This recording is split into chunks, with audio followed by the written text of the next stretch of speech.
My name is Average Joe, and I'm a proud geek with expertise in movies, superheroes, and animation. Hey, how are you? My name is Ben, and I am a movie buff. I am one part video game nerd, one part comic book nerd, but all parts movie nerd. Our mission is to bring nerd culture to the masses by putting it all under the microscope. Welcome to the Bat Jar Podcast. Movies, TV, manga, comic books, or is that graphic novels, cartoons, websites, animation, Disney, Star Wars, Dragon Ball Z, Pokemon, and Digimon, and Mighty Morphin, Power Rangers, Teenage Mutant Ninja Turtles, Yu-Gi-Oh, and Nintendo, Cinematic Universes, Marvel, DC, Justice League, is Batman, Leagues with Superman, Flash, Wonder Woman, Avengers, Iron Man, Captain Marvel, Loki, Spider-Man, and Hulk, and Logan, X-Men, Battlestar Galactica, Guardians, Star Trek, Trick Trick, Card, and Janeway, Nerds and Geeks come gather around and join them in the Big Bat Jar. Hello there, and welcome to the Bat Jar Podcast, where we put nerd culture under the microscope. And we have a plan, and that plan is to talk about Battlestar Galactica this episode. So I want to start this week's episode by actually going through the mail, because we actually got a piece of mail this week. Yay! And I want, for those people who only tune into the first 5 minutes, I want them to hear how they can get a hold of us, just because we want more people to send us mail. So yes, please. Ben the Movie Buff, please read our email here. Gladly, and I'm going to try not mess up the name. Here we go. So the subject for this email is Spider-Man deal, ? And it comes from Dr. What. And Dr. What says, I just heard the news that there may be a deal between Sony and Disney. Please discuss. Much love. Miss y'all. From Dr. What. So, yeah, if you listen to last week's episode, I was very impassioned about the news that Sony and Marvel Studios couldn't come to a deal. Yep. I was banging the table a lot. Like, you could hear a lot of table banging in the background.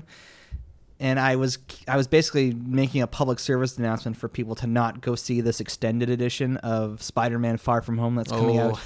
By the time this episode goes out, the weekend where it aired will have already happened. So, right. And we threw a lot of shade at Sony in that conversation, and I was saying Sony was the one who was responsible. But, time does a lot of things, lets a man think and reflect. Yep. And truthfully, Disney is just as much fault here as Sony is. Disney already has 5 movies this year that made $1 billion. Yep. And they are the biggest movie studio in Hollywood now. No question about that. So, considering they already have such a large piece of the movie pie, to then say, hey, Sony, you have one franchise that makes as much money as all of our other franchises. We want to keep working with you, but we want to take this much more money from you. Mm-hmm. To me, and of course, I'm not a business major or anything. My university degree has the word administration in it, but it is not business administration. It seems to me that Disney got a little greedy. Doesn't surprise me. No, is that how you feel about Disney in general these days, or just in this situation? See, here's the thing. When it comes to the movies that Disney is in charge of, whether it be Pixar, Marvel, Lucasfilm, the Disney animated movies, I tend to be more often than not impressed by what I get. I just think when it comes to the way that they've kind of been dominating the Hollywood playing field and by snatching up properties left, right, and center, it just doesn't surprise me that they could be motivated by greed. So yeah, it's not so much that I dislike Disney. I love the entertainment and the love and care that they're putting towards a lot of these movies, because 9 out of 10 times I really enjoy what they're making. It's just when it comes to the way that they've decided to kind of move forward, yeah, I can see greed kind of playing a contributing factor in their strategy. So I had a lot of hope coming into last weekend when D23, the Disney convention, was going on, because I thought that by the time that convention ended, Marvel and Sony would announce a deal. Yeah. And I got a lot of hope because this one YouTuber kind of broke down on the business side why it makes sense for Disney to basically sacrifice part of the money they want from the box office. Right. Because of other things they want to do with the Spider-Man character. They have this new Avengers campus that's opening at Disneyland. Yes. And the biggest attraction there is a Spider-Man ride.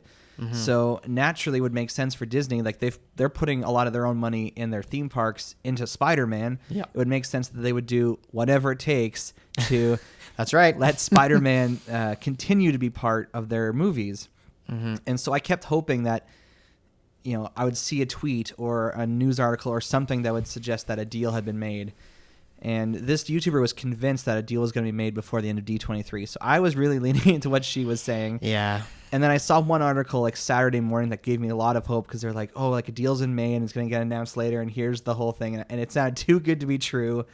And sure enough, it was, because even though Tom Holland was there, he was promoting the new Pixar movie he's in. Right. Yeah. He was there at D23, and so was Kevin Feige of Marvel Studios. Like all the people who needed to be there for some announcement to get made were there, but no announcement was made. And so what does this mean going forward? It means that Tom Holland is signed on to play Spider-Man in 2 more movies for Sony. And the director of these Spider-Man movies, John Watts, apparently like his contract's in negotiation, so he might come back, he might not. Yep. But Spider-Man 3, or like, Tom Holland Spider-Man 3, will basically be a movie where none of the actors from the Marvel Cinematic Universe will appear. None of the storylines from the Marvel Cinematic Universe will be referenced, which of course will be interesting because some of the MCU storylines have had huge impacts on Spider-Man's stories up until now. And it also means that going forward, there is no hope for the Tom Holland Spider-Man to appear in either the MCU Disney Plus TV shows or future MCU movies. Ben the Movie Buff, you didn't get a chance to talk about this in too much detail when we talked about it last week. So I'm sure you have thoughts on this as a movie buff. So first off, Average Joe. I got that right? Yes, that is my name. Finally, only took 15 minutes.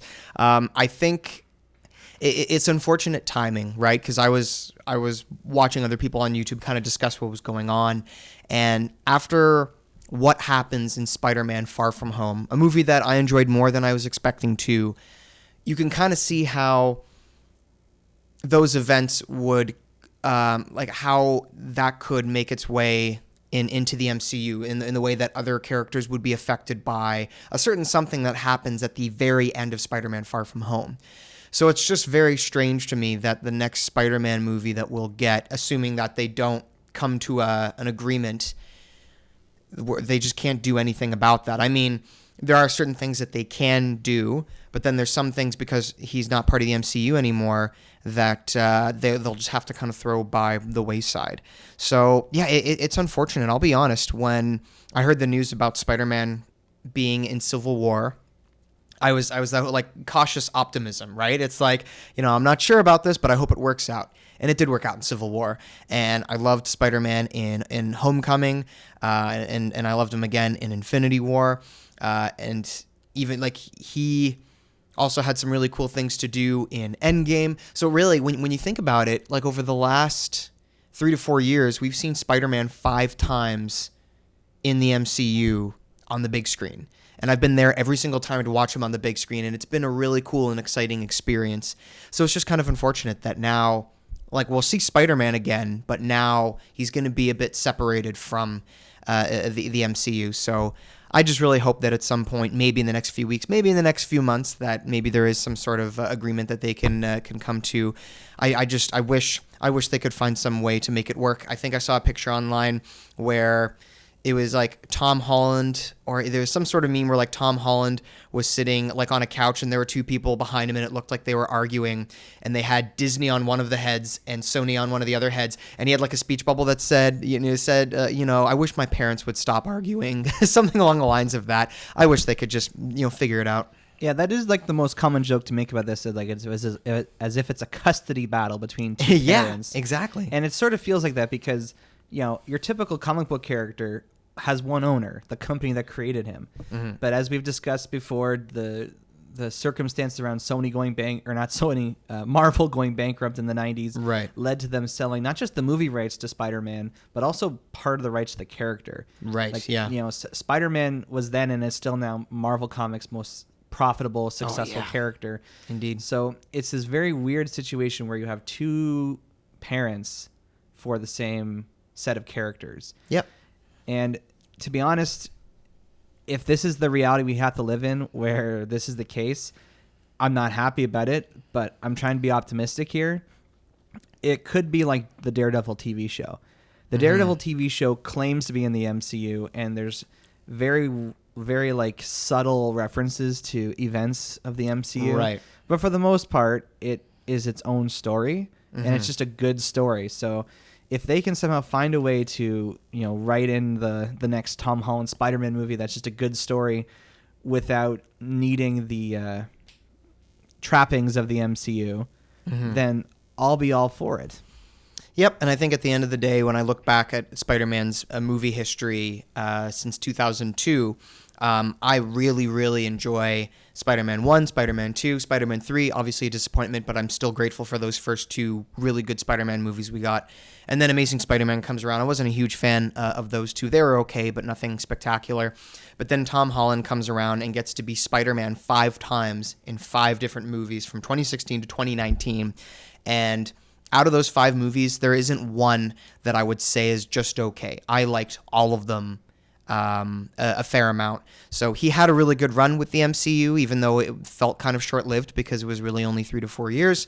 Well, that's the thing. Like Phase 3 will just be known to me as the Spider-Man phase. Like that was That's right. That was because Civil War is the first part of Phase 3, and Far From Home's the end of Phase 3. So it's like literally his appearances bookend that entire phase, and so that just sort of cements Phase 3 as my favorite phase. It'll be really it'll be very hard going forward and a Spider-Man-less MCU for them to actually try and top that for me personally. Yeah, I hadn't thought of that, but yeah, that's actually a great way of looking at it. That oh man, Tom Holland. Now I'm hoping this will somehow be like the James Gunn situation where, months down the road when things have cooled down a bit, they will surprise us with an announcement. But as someone I work with pointed out, that wasn't about money. That was about politics, essentially. Yeah. So the fact that this lack of what's the word? This breakdown in communication, this divorce in a way, is about money. It seems less likely that time will heal wounds here. Yeah, and it's funny. I was thinking about that too. I was like, this kind of reminds me of the James Gunn Guardians of the Galaxy situation. But yes, one was about, if I remember correctly, it was like an inappropriate tweet that he'd done years and years before he did Guardians of the Galaxy. So yes, that had more to do with kind of politics and I guess a bit social media, whereas this time around, all about the almighty dollar. So, but who knows? Fingers crossed. And the last thing I'm going to do is throw some shade at Kevin Feige. I've never really said anything bad about him before, but he was quoted when during D23 saying, "Oh, we knew that the Spider-Man thing was something that wasn't going to be able to last forever." And I'm like, it could have kept going. All you had to do was ask for less money. So so that is a load of baloney, Mr. Feige. Don't tell me that you guys knew that there was a finite amount of time you could work with Spider-Man. It was your decision to ask for half of the box office revenue. You didn't have to ask that of Sony when it, like, literally Spider-Man, like, you look at the list of Sony Pictures films, all the Spider-Man ones are among their highest grossers. Oh, yeah, easily. Everything else. So, like, to take away from, and again, if you want to play ball like that, but don't tell me that, oh, this was something that we knew had a finite end, because you're the one who's instigating the end here. Yeah, I think if there's any company that can make something like that happen, I have a sneaking suspicion it's a big corporate one like Disney. I feel like, if Disney wants something to happen, they can probably make it happen, but that's just me. So my preference, of course, is that we will see Spider-Man again in the MCU. Like, that is without a doubt my preference. Yeah, agreed. But I'm a Spider-Man fan first and a Marvel fan second, so I will go see every Spider-Man movie and enjoy it. So unless it's bad. Yeah. But I'm pretty forgiving. Yep. Anyway, thank you, Dr. Watt, for mailing us. I appreciate appreciate that a lot. And Dr. Watt, you set an example that others should follow. So, Ben the Movie Buff, let's remind the people how they can get a hold of us. Gladly. In 1 second here while I pull, here we go. All right. So, if you want to contact the show with a question or an idea for an episode, you can send us an email to batjarpodcast@gmail.com. Or you can tweet us at The Bat Cookie Jar. We are available on Apple Podcasts, Google Play Music, Stitcher Radio, Spotify, SoundCloud, or wherever you get your podcasts. share our posts on Facebook, and make sure to like our page because we want everyone to join us inside the Bat Jar. Yeah, so share our posts on social media, rate us, give us a review in your podcasting platform of choice. Maybe just go ahead and save Bat Jar as a contact in your phone with our email address so that's easier to email us. You know, whatever it takes for you guys to send us more mail, because I enjoy having conversations that are just based on what the fans are asking about. So Exactly. Every little bit helps, guys. So please and thank you in advance for the mail. So yes, last week, Dr. What very excitedly pulled Battlestar Galactica out of the Bat Jar. And I was hesitant to do this only because it's another property I have no familiarity with. Right. And I was trying to, as I was like researching this week, I was reflecting upon it. I said, like, when did I first actually get exposure to Battlestar Galactica? And I think, I mean, so we live in Canada, and so there's no sci-fi channel here. But there is a cable station called Space, which basically is the place where all of the sci-fi primetime shows end up airing. That's right. And I was a fan of Smallville, which, although it is more like, it's classified as a science fiction because it is people with superpowers and aliens. But it doesn't really feel like a sci-fi to me. But the point is, Smallville was on the Space Channel. And so naturally, I'm watching Smallville on the Space Channel. Right. And what happens during Smallville? Well, there's commercials. And what happens during commercials? Well, there's product placements, but then there's also commercials for other shows that are airing on the channel. Right. And so I remember seeing like commercials for Battlestar Galactica. And I think that was just a point in my life where like more traditional science fiction did nothing for me. Right. So I recognized the name, of course, but I'd never actually bothered to watch the show. Right. I think the first time I ever heard anything about it actually in an episode of Robot Chicken. Oh. Because there was like a skit I remember where there was like a joke. It's like, I'm a Cylon, I'm a Cylon, I'm a Cylon. And like it ends with like Seth Green, the creator of Robot Chicken, as a Cylon. And then someone like shoots someone in the head because they think they're a Cylon. Right. So watching that, I'm like, okay, I guess the joke of Battlestar Galactica is that everyone's a Cylon. Whatever a Cylon is. Right, yeah. But I'm sure you, Ben the movie buff, have more in-depth history with this franchise than I do. I do, yes. It all started actually shortly before, a few months before I moved to Ottawa. So I moved to Ottawa in 2012 to work in film and to try and kind of start my career by working on film productions. And I remember shortly before I moved to Ottawa, I think it was my brother at the time had a copy of the first season of Battlestar Galactica. Wait, was he your brother at the time, or did your brother at the time have a copy? He's no longer my brother. Yeah, no, I did. I do that sometimes. So yes, my brother, who will always be my brother, at the time he had the show. He had the first season of Battlestar Galactica, and he will always be my brother. And I remember, so for me, a lot of the TV shows that I've watched have actually been sci-fi shows. I tend to gravitate towards that, right? Like I've watched so many episodes of Doctor Who, both new and old, so many episodes of Star Trek. I've watched 2 of the 3 Stargates, and for me, Battlestar Galactica just looked like the next logical step in the next sci-fi show that I should watch. So of course, I remember thinking to myself, like, "Oh, this looks pretty cool. I should give this a watch."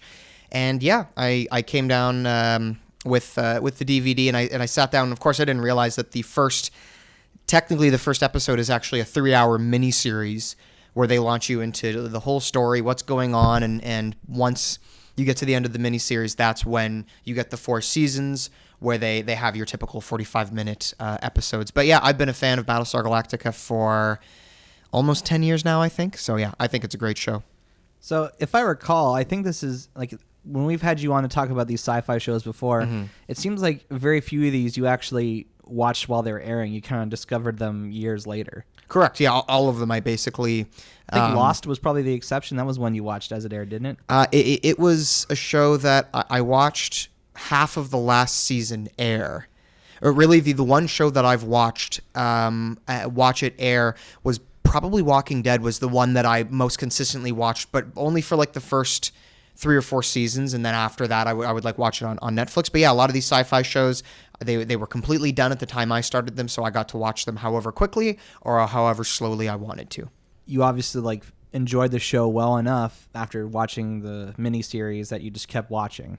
Oh, absolutely. Yeah, it is a really cool idea that feels similar to certain things you've seen before, but I think it's kind of the edgy style in the way that they kind of bring about these grand circumstances, dealing with the Cylons and being all the run and all this sci-fi technology.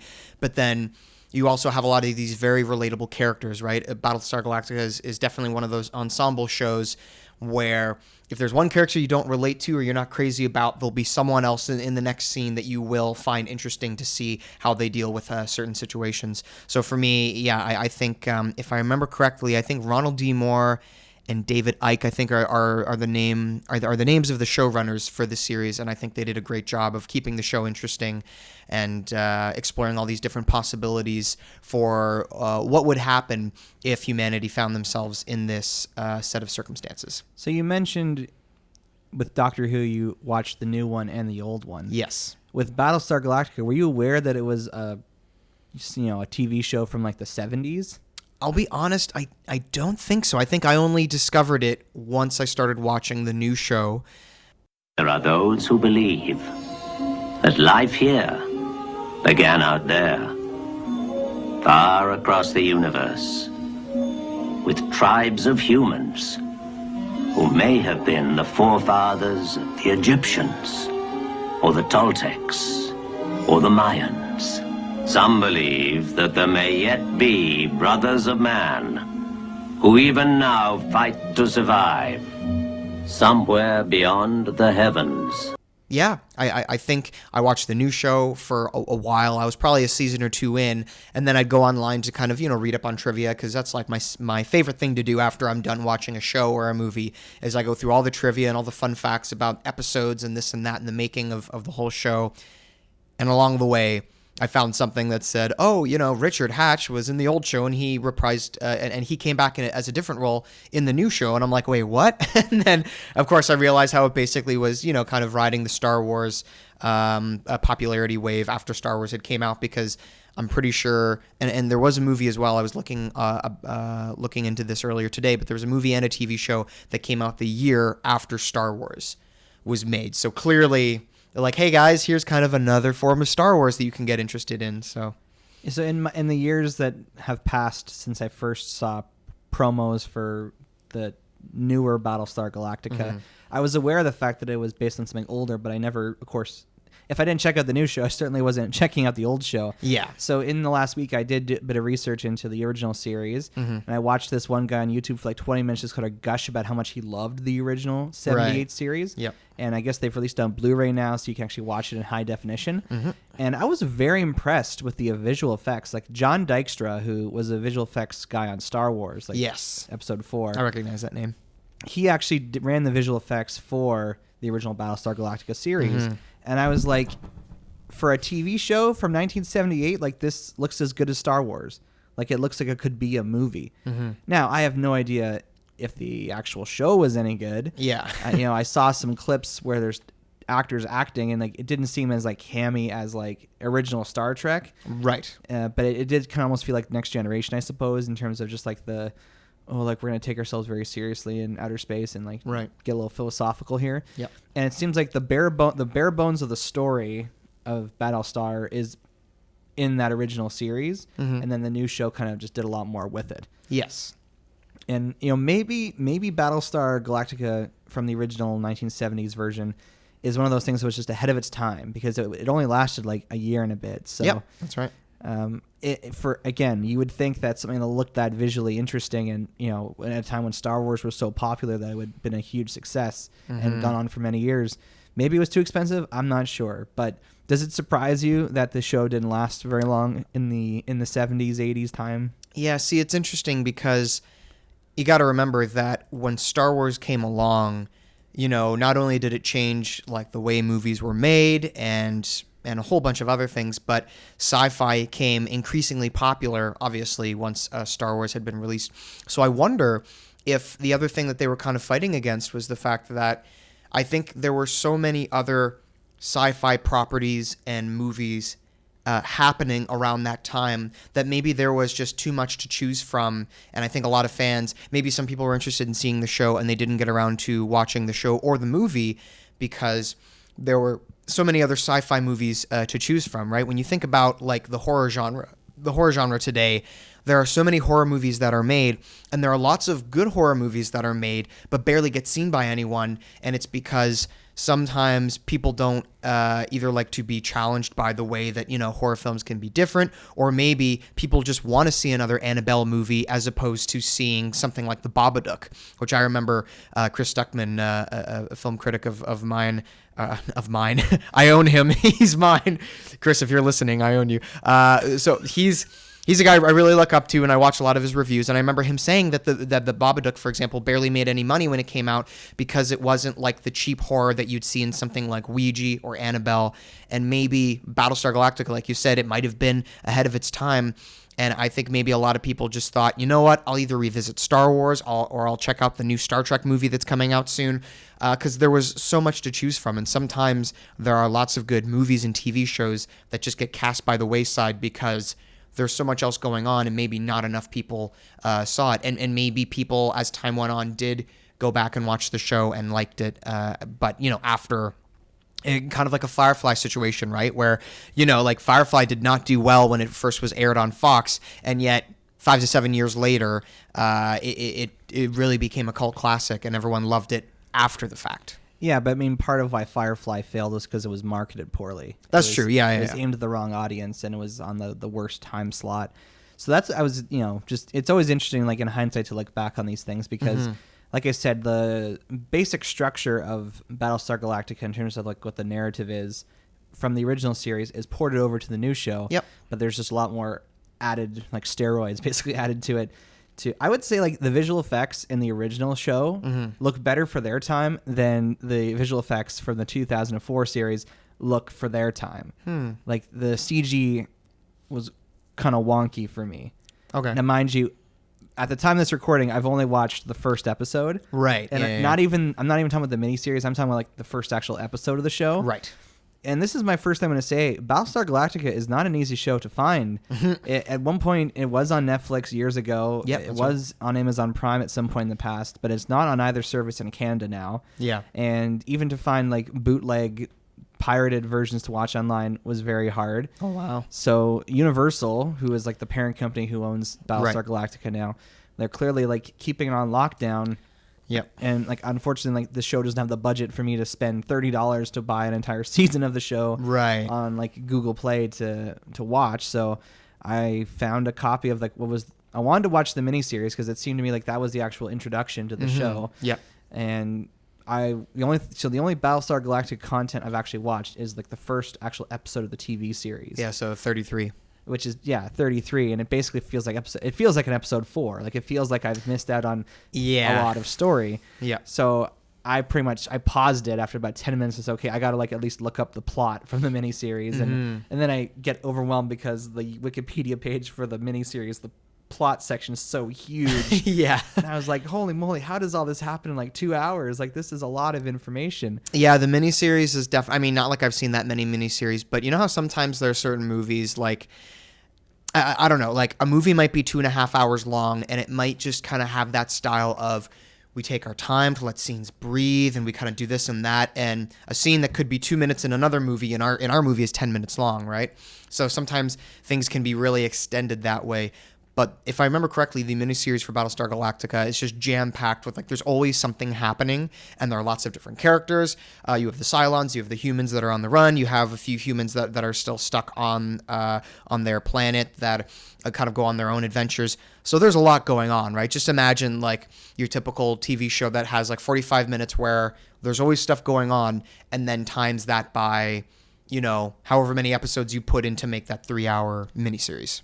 Yeah, and we just talked about Spider-Man. The truth is, with that character, he first appeared in like a one-off comic book. Yep. And then after the sales figures came in showing how successful it was, he got his own series, and so he kind of had like a pilot, I guess. Right. Yeah. Then led to them because they weren't sold on the idea of doing a Spider-Man series. Yeah. And I wonder if that's why they went with the miniseries first, because the Sci-Fi Channel wasn't convinced the show would work as a whole series.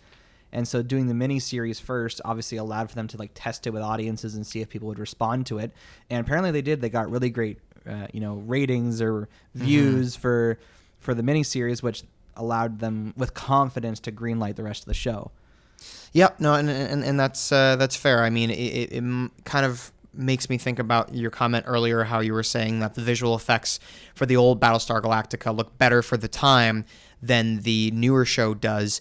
And I wonder if that's because I think a lot of TV shows, unless you're Game of Thrones, a few seasons into Game of Thrones, don't have the massive kind of budget that some Hollywood blockbusters do, right? They're kind of working with a lot less, and they still have to try and make these big dynamic shots. So I think because of that boom in the sci-fi genre in the late 70s, I don't know for sure exactly what was going on in the early 2000s with sci-fi, but I can't help but wonder if it wasn't as popular then as the genre used to be back in the late 70s when Star Wars came out. So I think it might be that as well, right? That there's a bit more of a risk, especially rebooting the show that only lasted for one season, right? And had the occasional movie or miniseries or whatnot. So to kind of reboot something like that, I can imagine, it was a pretty big risk. So I'm glad it turned out well though, because we got 4 seasons and a miniseries for and then technically 2. There are 2 Battlestar Galactica movies. There's actually one called Razor that I think happens somewhere between season 2 or season 3. That's just, if you haven't seen it, it's not the worst thing in the world, but it kind of helps put in a few more puzzle pieces to the whole story. And then they have a movie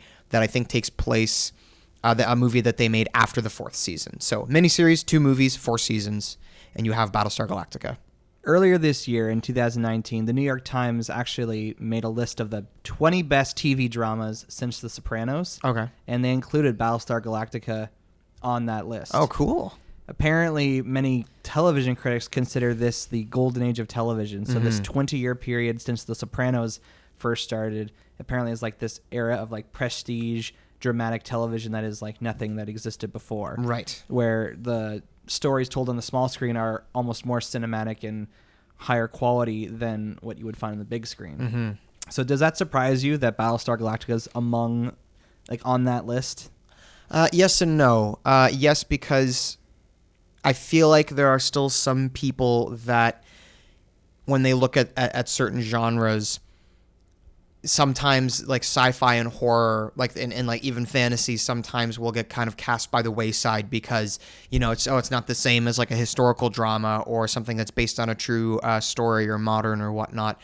But on the other hand, a lot of the people that I've talked to, and it has an 8.7 on IMDb, the Battlestar Galactica series. So it doesn't surprise me entirely because, as I was trying to say earlier, while the whole sci-fi part of the show is really cool, when you have all these characters together trying to figure out how to survive and how to move forward and, figuring out certain tactics for living and deciding how much should our morals change because so much of humanity has died, I think it does make for some great drama. I remember there being and I remember I haven't seen the original Battlestar Galactica series, but I think the character in the original series, I think there was someone that technically that gets to be the president in the original one that kind of in a way is kind of in charge of the ragtag fleet, but was a guy. And then in the miniseries, they decided to make that guy a woman. And I remember Ronald D. Moore saying something along the lines of, we thought it would result in more interesting drama when the kind of military commander being General Adama, is also working with someone who kind of becomes the president. Because remember this... the girl who ends up becoming president, she was something like a school teacher or whatnot, and because a whole bunch of the people above her politically had all died, she was literally the next in line to become president. So because she was a woman, Ronald D. Moore would explain that her being a woman would kind of inherently there would be certain things that she might do differently when it comes to kind of making decisions and figuring out how to move forward, whereas General Adama, being a man, might also have different ideas about how to do certain things. And in that way, you get some really interesting conflicts because you have the military commander, but then you also have, in a way, like the political leader, and the two of them have a lot of scenes where they have to try and figure out what do we do that's the best for the fleet, how do we survive, how do we move forward with these dangerous circumstances. And I think a lot of that, there were some really good changes to really make the show intriguing.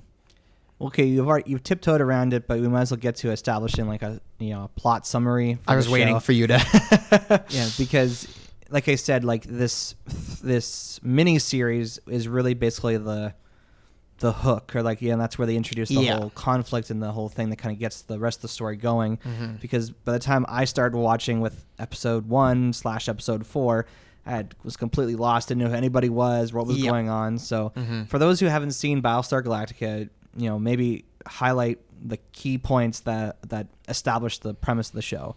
For sure. So the miniseries. Moments ago, this ship received word of a Cylon attack against our home worlds is underway. We do not know the size or the disposition or the strength of the enemy forces, but all indications point to a massive assault against colonial defenses. Talks about this history where there used to be a war. The Cylons, of course, were like an artificial intelligence that humans created. And of course, they rebelled, and there was a war between humans and Cylons, but that was many, many years ago, and the war had subsided. Everything has been good for a long time on all the different colonies. But then the Cylons come back basically to try and wipe out humanity. And it results in as many humans as possible trying to get off their respective planets, and they basically, all these fleets come together, and or all these ships come together to form one gigantic fleet, and they basically are on the run while the Cylons are trying to destroy them. They're trying to survive, and they're also trying to figure out, how do we move forward? Is there somewhere where we can, make a base and try and start over?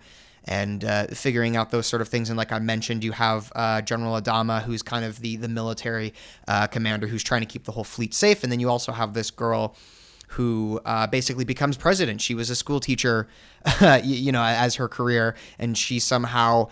Laura Roslin. Thank you. Yeah, I was like, oh, God, what's her name? I'm going to know it when I hear it. But yeah, so Laura Roslin ends up, becoming the president. So she and Adama are kind of the two leaders, and they have all these other... great cast of characters that kind of come together and have their own flaws, but also trying to figure out how can we work together to survive. And then the other cool thing too is that these Cylons, you will learn that there are 12 human models of these Cylons, meaning that we see some of them in the miniseries, but there are still all these other people that any one of these people could be a Cylon, and we don't know until the show decides to reveal to us one by one who these Cylons are. So there's also that mystery in, could this person be a Cylon? Could that be a person Cylon? And you only know when the show reveals it to you. Yeah, so in the original series, the president's a guy and Starbuck is a guy. Yes. So basically every lead character is a male, but yeah, the guy who I watched on YouTube said, oh, like there were like parts for women, like whatever. But yep. And the Cylons were all robots in that. That's right. Yeah. So they, I think if anyone who has no idea what the show is, you've probably seen pictures of like robots with this like red dot going across their like one eye, and like that is the prototypical image of the Cylon. Mm-hmm. So the original series was very kind of like black and white, good guys, bad guys, and the good guys were humans and the bad guys were these robots, and so like the robots are subjugating the human race, and so it's very easy to see who's the good guy and who's the bad guy. Yep. But then one of the huge changes they made in this revival, this reboot, is that they introduced human Cylons. Yeah. So all of a sudden now the enemy looks like the subjugated. No, what's the victim as well. Right.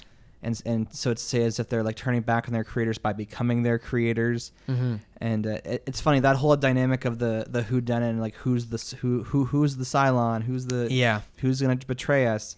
That's certainly something I've seen in comic books before. Yep. There's a famous storyline called Secret Invasion in Marvel, where the Skrulls, who are a race of aliens that can shapeshift, famously invaded through a secret invasion. Like, Okay. Because they, just like this, they essentially like slowly took over different people and replaced them. Right. And then they like, for a period of time, led people to believe that, oh, like I'm totally this person, and I'm Right. And it was only after one character was killed and their body reverted to a Skrull body that they realized, oh, like this, where is this person? They've clearly been missing for some time.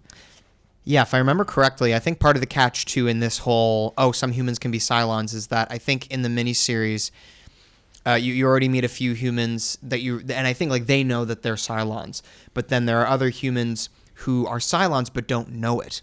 So there's a point in the series where obviously I won't say who it is, but there's part of the dramatic conflict comes from the fact that you could have this character, like let's say I were a character in the show, and I could have like this woman that I've fallen in love with and gotten married, and maybe, well, I guess maybe not have kids, or unless I can't remember whether that's a possibility for these human Cylons, whether they can, have children, but you could have someone that you could be romantically interested in, for example, and then realize like 5 years down the road that they're a Cylon, right? But you've kind of like grown to love them and get to know them as a person and really have this strong attachment to only realize that they're then a Cylon. So that's part of the conflict, is that some of these characters throughout the series realize that they're Cylons, and they didn't know it any earlier. And now that they're Cylons, they're like, oh shoot, what happens if I tell someone who's not a Cylon? Are they going to kill me? Are they going to throw me out the hatch? Who knows?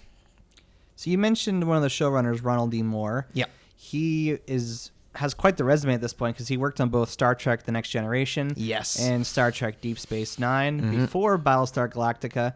And then interestingly, since then, he's been one of the main people on Outlander. Right. So Outlander is a very different type of science fiction, but it seems to me like a common trend among all those shows that he's worked on is this idea of, I want to call it political intrigue. Right. Like the kind of infighting and like different groups of people with different interests trying to seek resolution and to work together and overcome conflicts and deferring ideologies.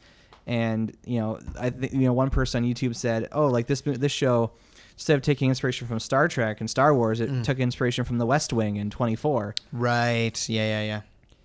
Did you feel like it was a departure from like most sci-fi, or do you feel like it kind of blends in with the others? Yeah, I think that's the cool thing about Battlestar Galactica, is that while it definitely has a lot of sci-fi elements, like you have these Cylons and you have all these spaceships and this talk of technology and all that, there is something about the approach that felt very edgy, right? I mean, for me, when I think of edgy shows, before I got to Battlestar Galactica, I wasn't thinking of sci-fi shows, right? Because like Doctor Who, for example, really not that edgy. And I like to think I've seen enough of Star Trek to feel like it's not that edgy, right? That you have your good guys trying to go and explore space and encounter strange new worlds and this and that. Whereas Battlestar Galactica, like you say, is not so black and white, that there is a bit more. You have the humans and you have the Cylons, but there are certain things the humans do that you might not necessarily associate with a good guy, and then certain things that the Cylons do that you might not necessarily associate with the villain. And it reminds me of there are some episodes where some of the characters have to basically talk about, I guess, like moving forward, certain things, that we do in society, certain services or whatnot. How does that change now that we're only, now that there's only like 50,000 people left or whatnot? Like there's one interesting episode where there's a girl amongst the fleet who finds out that she's pregnant. She wants to get an abortion, but the general mentions that like there aren't that many of us left, and we're not in a position to go ahead with that sort of thing, because we need to be repopulating our society. So I obviously won't go any further in regards to like what happens with the episode, but I thought that was an interesting way in kind of talking about, even though it's a hot button topic, how does that topic change? How does it evolve when you only have 50,000 people left as opposed to 7 billion people, right? So there's a lot of interesting stuff that was covered on the show that is not typical of the usual sci-fi fare, I would say. So if I can bring you into my experience watching this one episode I did watch. Yeah. First of all, started to recognize more and more of the actors because, like a lot of shows, this filmed in Vancouver. Yeah. So I was like, oh, that guy was that character on The Flash, and that guy was that guy on Smallville, and that's Katie Sackhoff, and she was on The Flash, but I know her because she had cameos in The Big Bang Theory, or oh, and that's Tricia Helfer. She was the voice of the Black Cat in one Spider-Man show, and like you know, it's like I notice all the actors that I recognize, and like, oh yeah, that's the Vancouver Forest that's in all these shows, and whatnot. So like it was sort of funny for me. And like, oh, there's Sam Witwer. I know him from like that Star Wars game and Smallville and Supergirl.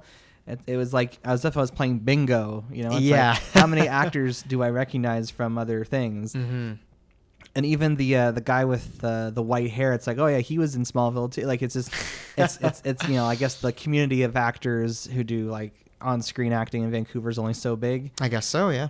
But then the other thing I was like, because I had no context for like what was going on, I was kind of like disengaged from the plot. Like I didn't care about what was going on. Yeah. But then they get towards the end, and there's this whole thing about there's this shuttle kind of coming towards the Battlestar. Actually, we should say the reason why the show is called the Battlestar Galactica is because that's the name of the ship. Yes. That was about to be decommissioned. Is that right? And then that's right. Yeah. Ironically, this like ship that's on it's supposed to be retired, and it's like they keep pulling them back in. Like this ship that was meant to be retired becomes like the stronghold for everything. Yeah.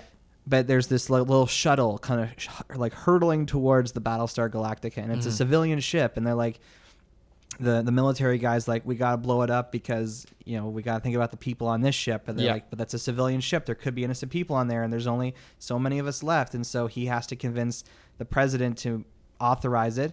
And then once the president authorizes it, then it comes back down to the fighter pilots because they're the ones who actually have to pull the trigger. Right. And that all of a sudden it's like as if a switch flipped in my head, and all of a sudden I was like, oh, like I actually care what's happening now, and I find this conflict very interesting, and how like there are in this kind of military political situation, there are these different levels of ownership of the situation, different levels of leadership, and and then in the aftermath, it's like General Adama is like, it was my choice, it was my decision to blow it up, and the fighter pilot's like, well, I'm the one who pulled the trigger. Yeah, and that's one of the things that I love about the show is that, and I mean, to be fair, I'm sure there are lots of other shows that deal with, I guess, kind of, we have this big decision to make, right? We need this person to sign off on it. We need this person to pull the trigger. How are we going to do it? I feel like Battlestar Galactica highlights that conflict a lot of the time because of the situation that they're in, right? Because you have all these characters that have come together that are trying to figure out, how do we survive? How can we keep on evading the Cylon forces? And a lot of the time, because like if you had a whole bunch of characters in a show and like they all agreed on everything, right? How should we do this thing? Let's do it like that. Everyone gives a thumbs up. Great, let's do it. That would be boring, right? So that's why it's cool that you have a lot of these characters that have different reasons for doing different things. So when some sort of conflict comes their way, a lot of characters will kind of react differently. One person says one thing and then another person says something else. And I always found those sort of situations really interesting to watch it play out, to see how the final thing happens. There's even without getting too spoilery, there's a big decision, I think towards the end of the second season, that has to be made that will affect everyone in this fleet that's being led by the Battlestar Galactica. And it's really interesting to see how some of these characters who you've seen like do, plenty of good things, and you're like, well, that's good. You see how they kind of maybe do things that are not in line with their morals because they feel like they're being pushed into a corner, and they're like, this thing can't happen. Even if it means me having to act outside of my moral compass, I'm going to do what's necessary to ensure the safety of this fleet. So I like that a lot of these characters, while they're mostly good, they're not entirely good. They have lots of flaws. They do things that they shouldn't do, but a lot of the times there's just enough to care about them so that even when they make a bad decision, you think to yourself, you're like, oh, why did you do that, right? It's like, I was expecting more out of you, but like, I understand why you did it, but still, why did you do it? But like, those are some of the best, like, just dramatic television shows, or ones where you are so invested in what's going on that you imagine yourself in that situation. And like, that's, from what I understand, why the zombie franchises, the zombie genre of films and TV are so popular, is because it's very easy to like put yourself in that situation and Yeah. pass judgment on the decisions characters make, or imagine like what would you do in their place. So for a show like this that's so rooted in the interconnection between the different characters, it makes sense to me that would be something that draws a lot of interest from the audience. Yeah, I would say that there's lots of spectacle and visual effects and dogfights and all that sort of jazz going on in the show, but the show never forgets to have a story, have characters, and let those characters show us what they like, what they don't like, what are their hopes and aspirations, to get a good sense of them, so that the deeper you get into the show, it becomes really interesting to see how some of these characters will deal with certain situations, because now that there's not so many of them left, you know, like I said, it kind of comes back to the whole apocalyptic genre, where you have certain characters that have this this way of thinking where, well, we're in a new world now, so that calls for new rules, and it means, you know, the way I acted in the old world, I don't have to act like that now. I can do all sorts of stuff, maybe really ugly stuff that I shouldn't do, but now I'm justified in doing it because we live in a new kind of world with new rules. Yeah, and like the interconnection between science fiction and like this political intrigue, like that is nothing new to me. Yeah. When I saw Gundam Wing for the first time in the mid 90s, that's basically what that show was about, was the interplay of politics and science fiction and technology. And so that's a very common thing to find, but I can imagine for people who were watching TV at the time, and maybe this was the first time they saw something like that done with this level of, I would say, finesse, perhaps. Yeah, even like in some of the old Star Trek shows, if I remember correctly, a lot of the while yes, there's still lots of conflict and problems that a lot of the crew will get into. A lot of the crew, you know, they go on to the Enterprise or the Voyager, and then they go on these various missions, right? And they all kind of go being trained at Starfleet Academy. So there's this kind of sense of uniformity, I guess, where like they all kind of come together for the same kind of reason. Whereas in Battlestar Galactica, they're forced into this situation, and you have all these different kinds of ship with different kinds of people. So if I remember correctly, I think there's an episode shortly after the first one, after 33, where there's some issue going on this other ship. So of course, some of the characters from Battlestar Galactica go to this other ship to see what's going on, and a different kind of conflict happens there because... without getting into spoilers, let's just say there's more interesting conflict that happens when you have all these people that are thrust together, and not just like 20 characters. We're talking like 50,000 different people here that all have different ideas about how things should move forward. And, you know, maybe we're the ship where we have a black market, for example, and like we go by our own rules. So just kind of you do your thing, we'll do ours, and that's how we'll work out, even though other ships might want to have more of a sense of uniformity, that we're all in this together. Let's all work together and make this happen. So I'll admit, like by the time I was done watching this first episode, I was definitely intrigued to keep watching. Mm-hmm. Like there's no doubt about it. I was interested to see what's going to happen with a bunch of the different characters.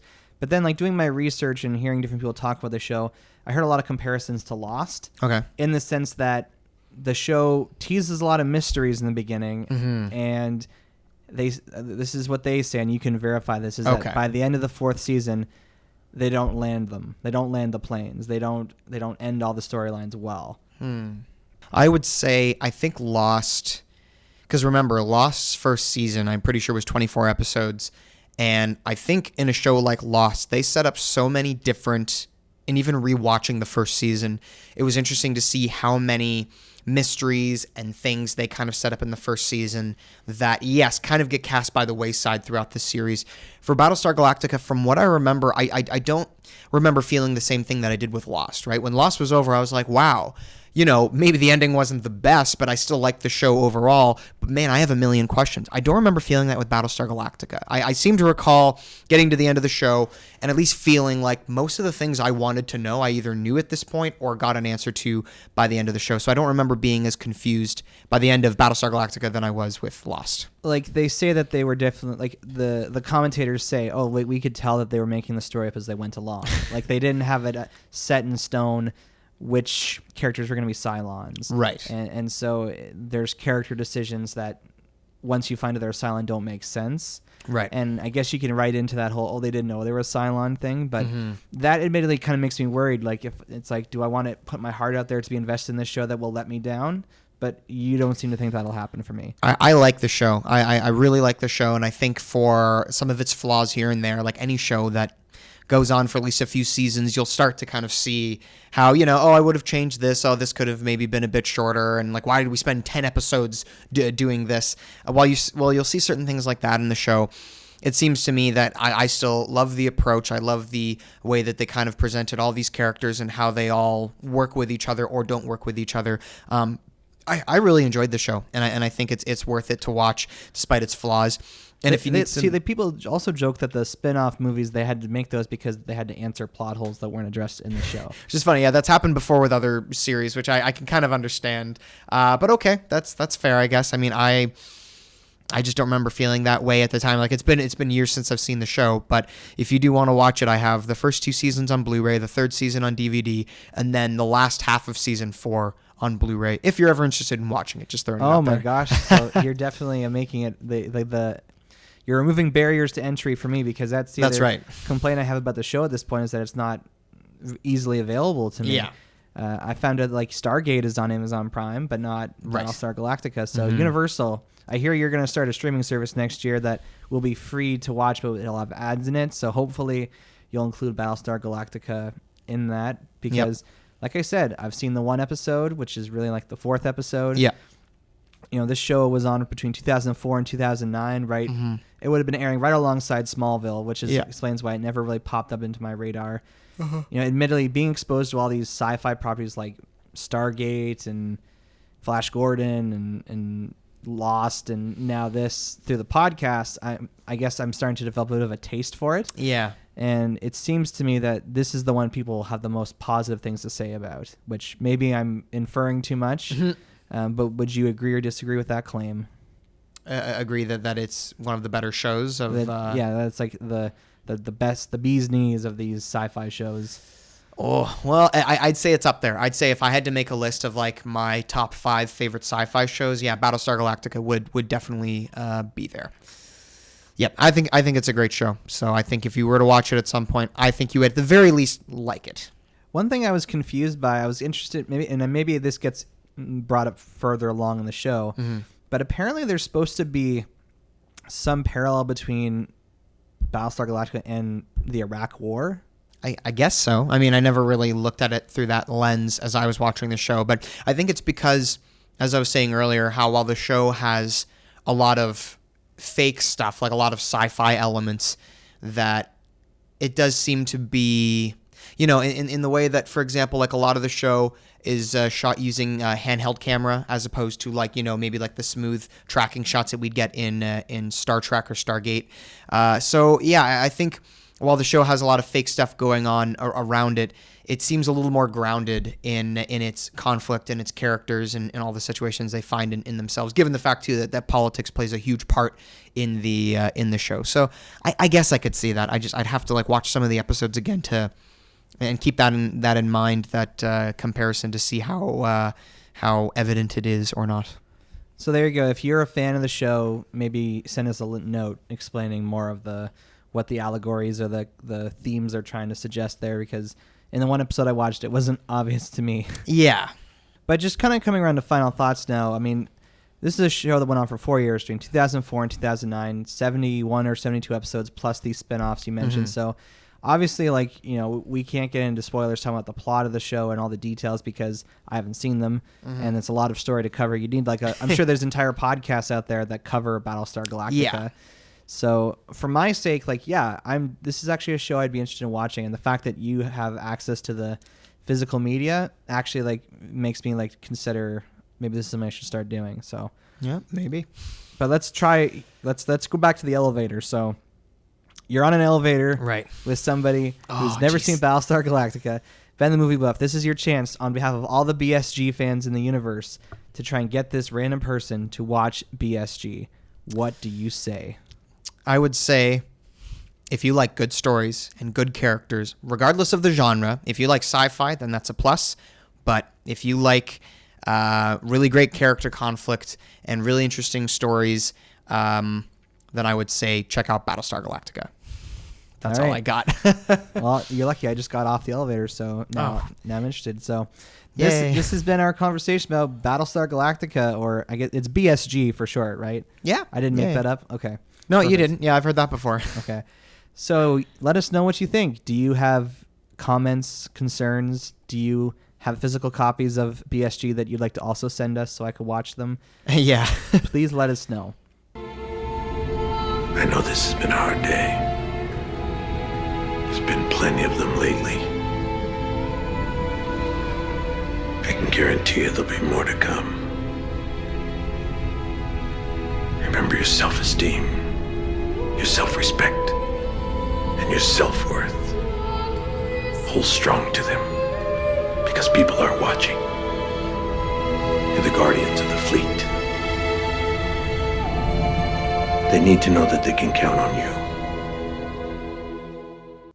And now it's that time of the show where we go into the bat jar, find out what we're going to talk about next time.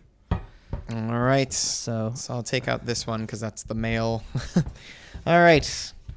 Moving around. I'm going to take this one. And let's see here.